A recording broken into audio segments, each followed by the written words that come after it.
Voltamos? Voltamos e voltemos. Então, mais uma vez, seja muito bem-vindo, muito bem-vinda. Sou o professor Cláudio Feitosa, Direito Administrativo já na tela, e estamos na parte 2 do estudo da Lei 11.892 de 2008, exatamente um resumão daquilo que importa para fins de provas de concurso. Aliás, para cumprir o ritual todinho, já peço a você para deixar aquele joinha, se inscrever também no canal e encaminhar o vídeo para aquele parceiro de estudo que você quer consigo lá nos institutos federais. Mas vamos lá. Como eu disse, nosso objetivo é estudar e explorar a estrutura organizacional dos institutos federais. E nesse caso, nós temos então esses três órgãos, que acabam sendo os dominantes nas questões de prova. Nós temos então a espinha dorsal aqui de qualquer instituto federal, composto então, dos órgãos superiores, aqui, dos órgãos superiores. Eu tenho o órgão executivo, muito bem, e também eu tenho a direção dos campi. Fundamental, então, compreender quem são esses órgãos, quais são as atribuições desses órgãos, as composições, os requisitos, tudo isso você vai perceber na aula de agora e vai fazer os destaques desses pontos importantes. Primeiro, então, dos órgãos superiores. Eu tenho dois órgãos superiores, eu tenho o Conselho Superior, o CONSUP, e também eu tenho o CODIR, o Colégio de Dirigentes. Pois é, diz então a lei que os órgãos superiores, formados então por esses dois colegiados. Eu digo logo colegiados porque há uma quantidade de agentes que compõem cada um desses órgãos. E é importante, fundamental, saber exatamente quem compõe esses órgãos. Mas antes disso, observe, para ficar melhor, observe que o colégio, começar por aqui, gente, o colégio de dirigentes, ele tem um caráter, consultivo. Meramente o quê? Consultivo. O CODIR, esse órgão, Colégio de Dirigentes, o CODIR, ele decide, ele delibera? Não. Olha o caráter dele. Ele é apenas consultivo. Tá, mas quem compõe esse órgão? Quem compõe esse órgão? O reitor, também os pró-reitores e também o diretor-geral, ou os diretores, de cada um dos campi que integram o Instituto Federal. Segura um pouquinho que já já te explico quem pode ser reitor, quem pode ser pró-reitor e quem são esses caras aqui, O diretor, os diretores, aqui, o diretor-geral. Importante que esse órgão ele é comandado, ele é presidido por quem? Pelo reitor. Claro, pelo reitor. Joia? Então você já sabe, nós temos dois órgãos superiores nos institutos federais, o Colégio de Dirigentes, que é um órgão meramente consultivo, formado pelo reitor, pelos pró-reitores e pelo diretor-geral de cada uma das unidades, cada um dos campi que integra o Instituto Federal. Quem preside é o reitor. Aliás, o reitor também será o presidente, o reitor também será o presidente do próximo órgão colegiado, que é o CONSUP, o Conselho Superior. O CONSUP, Conselho Superior, presidido também pelo reitor, tem o caráter consultivo, mas e deliberativo. Mas o CONSUP decide, o CONSUP delibera, tá? Então, o colégio de dirigentes, só consultivo, deverá ser ouvido, consultado nos assuntos previstos em cada estatuto de cada IF, no regimento interno de cada IF. Já o Conselho Superior, nos assuntos de sua alçada, de sua competência, ele é consultivo, mas também o que? Delibera. Então, não se preocupe, porque aí o estatuto de cada IF, o regimento interno, é que vai dizer que matérias cabe ao Colégio de Dirigentes, que assuntos cabe ao Conselho Superior, cabendo ao Conselho Superior quais assuntos seriam consultivos e quais assuntos seriam deliberativos. Não se preocupe com os assuntos em si, porque não é essa legislação que vai fazer o detalhamento disso, tá? Pelo contrário, o que ela vai se preocupar aqui é dizer quem compõe cada um desses colegiados. E quem compõe o colégio, o conselho superior, são os representantes, aqui é mais gente, ó, que é mais diversificado. Representante dos professores, dos estudantes, dos servidores, olha aí, Major, dos servidores, dos ex-alunos egressos da instituição, de representantes também da sociedade civil, do Ministério da Educação e do Colégio de Dirigentes do Instituto Federal, assegurado-se a representação paritária aos segmentos que compõem a comunidade acadêmica. Veja que tem a impressão que desde logo você já memorizou quem faz parte do Colégio de Dirigentes. Já do Consup, como é mais diversificado, muito mais plural, tem muito mais gente, preciso nem dizer que cai mais, né? Então, para ficar melhor de enxergar quem faz parte do Consup, inclusive entender essa parte aqui, né? Representação, paritária e tudo mais, vem para cá, olha esse card. Consup, então, órgão muito plural, representativo, que inclui a comunidade interna, né? Também chamada de comunidade acadêmica. Ó. Quem compõe, então, o Consup? Professores, estudantes e servidores. Teremos outros? Teremos outros. Aqui, ó, outros membros, como os egressos da instituição, representantes da sociedade civil, representantes do Ministério da Educação e também os diretores do colégio de dirigentes do próprio IFE. Lembra que a legislação dizia paridade assegurada entre os representantes, como é que ele dizia? Entre os segmentos que compõem a comunidade acadêmica. Pois é, isso significa que a comunidade acadêmica, a representação paritária, que será formada então por representantes na mesma proporção entre professores, estudantes e servidores. Paridade. Então, se eu tenho 7 membros como professores, serei 7 representantes dos estudantes, 7 servidores técnicos, representantes dos técnicos administrativos. Beleza? Olha, garanto para vocês algumas dezenas também de questões explorando exatamente isso aqui. Os órgãos superiores, né? E a composição de cada um deles e a característica, tá? As questões vão cruzar demais, assim, vão dizer que é o colégio de dirigentes que tem a função deliberativa, não, é só consultiva. E que o Conselho Superior seria o contrário. Tem até uma dica aqui. O superior pode mais. Tem 2 grandes atribuições, ser consultivo e deliberativo. Já o colégio de dirigentes, só consultivo. Beleza? E por fim, você já sabe a composição exatamente aqui do Consup. Lembra que eu dizia sobre as atribuições que estarão previstas nos regimentos internos, nos estatutos de cada IFE? Pois é, isso é verdade, está valendo. Só que a lei, de passagem, ela nos fornece 2 atribuições do Consup. É isso mesmo, Major. Observe só. Observação, observação, atribuições na própria lei, dadas a quem? Ao Consup. Então, isso pode aparecer quando eles desejarem inverter, cruzarem os dados, dizer que isso cabe ao CODIR, ou então podem perguntar sobre as próprias atribuições previstas na própria lei para o Consup. Então, os institutos federais, diz a lei, terão autonomia para criar e extinguir cursos nos limites de sua área territorial, bem como para registrar diplomas de cursos por eles oferecidos, mediante autorização do seu Conselho Superior. Então, os IFs têm autonomia para criar e extinguir cursos dentro da sua área territorial, mas vai precisar ser o quê? Autorizado pelo CODIR?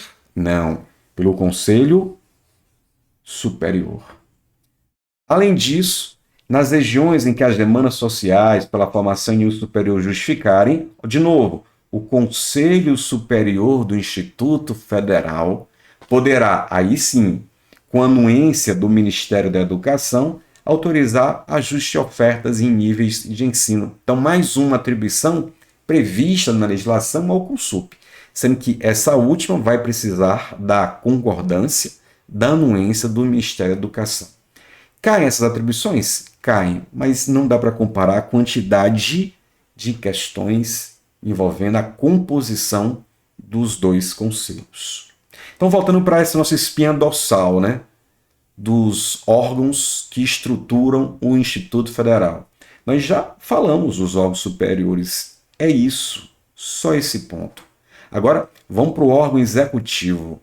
Órgão executivo que é formado, pela reitoria. E a reitoria, por sua vez, é formada pelo reitor e cinco pró-reitores. Então, vem comigo, vamos falar agora do órgão executivo da reitoria na tela, formado, então, como você sabe, por um reitor do órgão executivo, é a reitoria, formado por um reitor e 5 pró-reitores. Portanto, a reitoria é responsável pela administração, coordenação e supervisão de todas as atividades da própria instituição. Beleza, Clóvis. Estou destacando, então, que a reitoria é o órgão executivo, reitor, muito bem, claro, e 5 pró-reitores. Agora, quem é que pode ser reitor? Servidor pode ser reitor? Servidor, técnico administrativo, um assistente em administração, um assistente administrativo pode ser candidato a reitor, um administrador concursado pode ser reitor? Não. Esses 3 cargos que eu vou mencionar agora, reitor, pró-reitor e diretor-geral, o único que só exigência, exclusividade de professor é o reitor. Os outros 2, pró-reitor, diretor-geral, pode ser docente, pode ser professor e pode ser servidor. Agora, reitor tem que ser professor. Olha as exigências previstas na legislação para ser reitor. Primeiro, antes de explorar esse CART, o reitor ele passa por uma, aspas, consulta, por uma eleição. Por uma consulta, até troco, né? Aspas, o que a gente chama de eleição, e a lei fala de uma consulta. Quem é, então, que vai ser, ou vai poder votar para reitor, né? Quem vai poder participar dessa consulta, dessa eleição para ser reitor? Aí a lei diz, nós teremos a comunidade interna, a comunidade acadêmica do IFE. Nós teremos os docentes, os servidores e os alunos. Cada um deles, na sua representação, ou com 1/3 no peso do voto. 1/3. Então, o reitor, isso todo mundo já ouviu falar, né? Ou quem estudou em universidade, o Instituto Federal vai lembrar disso. Passa por uma eleição, 1/3 o peso para cada um dos tipos de eleitores. E ele, o reitor, para poder se candidatar, precisa ter algumas exigências. Precisa atender algumas exigências. Quais são as exigências? Na tela, aqui, na tela, ser docente, como eu disse, né?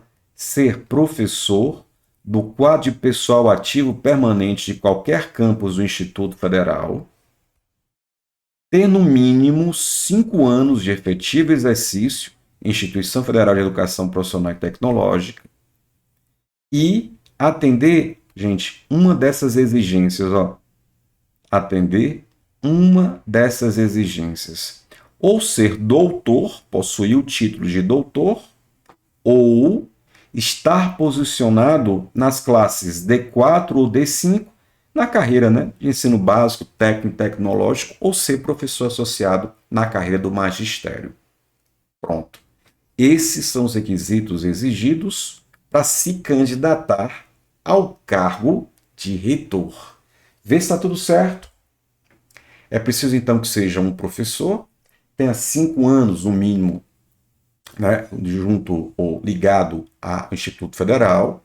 Aí, requisitos alternativos agora. Ou ele é doutor, ou ele está muito bem posicionado na carreira que faz parte, né, educação básica, técnica e tecnológica. D4 ou D5 ou professor associado. Joia? Então, ele, professor, atendendo essas exigências, perdão, vai então colocar o seu nome para o julgo popular, né, para a votação, e o eleito, ou aquele que participou da eleição, vai ser nomeado por quem? Por quem um reitor é nomeado? O reitor ele é nomeado pelo presidente da República. O reitor ele é nomeado pelo presidente da República. Tranquilo? Bom, você que já fez algumas questões, já deu uma olhadinha como esse assunto cai em prova, sabia o quanto isso é importante, né? Essas características da grande autoridade dentro de um instituto federal. Além disso, é o reitor que preside os órgãos superiores, como você sabe. Mas vamos avançar. Vamos avançar porque quero fazer o destaque agora dos pró-reitores. A reitoria, nós temos o reitor e 5 pró-reitores. E quem, por sua vez, pode se candidatar, ou quem pode ser nomeado para pró-reitor? Observe esse card. Requisitos para ser, fica melhor, não fica? Requisitos para ser nomeado pró-reitor. Pró-reitor. Pode ser um servidor ou um professor. Pode ser um professor ou um servidor. Servidor, ocupante de cargo efetivo com nível superior, hein? Pois é. Um ou outro. E ter 5 anos também, né? Mínimo de 5 anos de efetivo exercício na instituição federal. Ô, Cláudio, o pró-reitor, ele participa da eleição? Não. É o único dos 3 que eu vou mencionar que não participa de eleição. Ele é nomeado pelo reitor. E o reitor vai nomear quem ele desejar. Tem estrutura ou tem natureza de cargo comissionado, nomeado pelo próprio reitor. Então é o reitor que fica à vontade, digamos, para montar o seu time nomeado, né? Para montar o seu time, escolhendo então, desde que atendo essas exigências, quem serão os pró-reitores. Mas e o pró-reitor serve para quê? Por exemplo, pró-reitoria de gestão de pessoas, de ensino, de extensão, de pós-graduação, de planejamento. Mal comparando, seria, se a gente visualizar dentro da reitoria o presidente, né, o reitor, a comparação é que os pró-reitores seriam espécies de ministros. Até porque tem a mesma natureza de ser um cargo de confiança. Pode, então, o reitor retirar, exonerar quem desejar a qualquer momento. Um detalhe, ia deixando passar e não posso, de forma alguma. O reitor, voltando um pouquinho, ele vai ter um mandato de 4 anos. O reitor, aqui, ó, o reitor vai ter um mandato de 4 anos. E eu lembrei disso porque nesse período pode ser que o reitor tenha nomeado alguém para uma pró-reitoria e não tenha gostado do trabalho, não esteja gostando. Pode retirar? Pode. Ele pode exonerar aquele pró-reitor indicado. Beleza? Então, voltemos. Nossa espinha dorsal aqui da esquematização da estrutura de cada Instituto Federal. Nós temos, então, os órgãos superiores, check. Órgão executivo, reitoria. Já sabemos, inclusive, requisitos para ser reitor e para ser pró-reitor. E falta quem? Falta isso aqui, ó, da direção dos campi. A figura do diretor geral. Então vem comigo, ó. Diretor-geral. Em cada unidade do IF, né, em cada camp, nós teremos o que eu vou chamar aqui de prefeito, só para você entender, o diretor-geral. O diretor-geral, ele também participa de consulta. Ele também participa de consulta, de eleição. Com a mesma força ou com a mesma paridade em termos de votantes. Lembra quem são os votantes do reitor? Os docentes, os servidores e os estudantes. Então, nós temos um terço, peso de um terço, aqui para cada uma dessas, digamos, categorias. O diretor-geral, ele é nomeado pelo reitor. Nomeado pelo reitor. E ele vai cumprir também um mandato. Vai cumprir também um mandato, também de 4 anos. Joia? Pronto. Como eu mencionei, o único que não participa de eleição é o pró-reitor, que é indicado pelo reitor para exercer lá um cargo comissionado. Já o reitor, o diretor-geral, participam da eleição, da consulta, ó, na mesma proporção aqui, ó, a mesma representação e a mesma duração do mandato. Beleza? Agora vamos lá. E quem pode se candidatar ao cargo diretor-geral? Na tela aqui, pode se candidatar ao cargo diretor-geral um servidor ocupante um cargo de professor, então um professor, né? Ou um servidor ocupante cargo efetivo de nível superior da carreira dos técnicos administrativos ou dos cargos técnicos administrativos no educacional, o PCC-TAI, conhecido. Então, quem pode se candidatar ao cargo de diretor-geral? Pode ser professor? Pode. Pode ser servidor? Pode, desde que seja um ocupante de cargo de nível superior.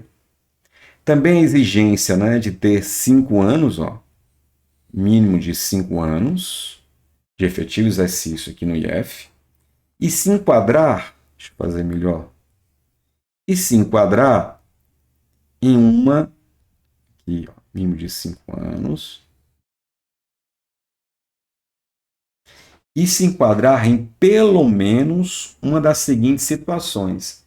É curioso, porque o diretor-geral acaba tendo o cargo com maior exigência, com mais exigências. Então ele precisa ser professor ou servidor, ter 5 anos, né? Esses aqui são basicamente os requisitos de pós-reitor, né? Aqui, ó. Basicamente os mesmos requisitos do pró-reitor. Agora é preciso ainda ter pelo menos um dos seguintes requisitos ou preencher nas seguintes situações. Ter os requisitos de ser reitor, então pode ser que ele seja um professor doutor, ou um deles, possuir no mínimo 2 anos exercendo um cargo de gestão na instituição, foi chefe de departamento, por exemplo, ou ter concluído com aproveitamento um curso de formação para o exercício de cargo ou função de gestão. Então, vê se está tudo certo. Para ser diretor-geral, pode ser servidor? Pode, desde que seja cargo efetivo de nível superior. Pode ser professor? Pode, um dos dois. E ter os 5 anos. Nesse prazo de 5 anos, acontece nos 3 tipos de cargos. Além disso, é preciso que ele preencha um desses 3 requisitos. Qual? Que ele preencha os requisitos para ser reitor, por exemplo, ele é professor e é doutor, ou ele é professor e ocupa um cargo D4 ou D5 dentro do seu plano de carreira, ou ter sido chefe de departamento no mínimo 2 anos, né? Ocupou um cargo de gestão, né? Como chefe de departamento no mínimo 2 anos, ou então ele não tem a prática, mas fez um curso de gestão com aproveitamento, ter concluído um curso com aproveitamento. Tranquilo? Beleza? Pronto. Esses são os órgãos estruturantes de um instituto federal, passando desde os órgãos superiores, do órgão executivo e também na direção dos campi. Joia? É isso. Agora, se você deseja que a gente tenha um mini curso, uma aula, na verdade, de resoluções de questões só sobre a Lei 11.892, digita aqui eu quero e na sequência venho com uma lista de questões explorando esses e outros pontos previstos importantes da Lei 892. Combinado? É isso. Se gostou, já deixa aquele joinha e cumprindo aquele ritual de sempre, né? Se inscreve no canal e a gente se encontra, quem sabe, para a aula de resoluções de questões. Tranquilo? É isso. Para frente vamos. Você, servidor, você, servidora. Dali.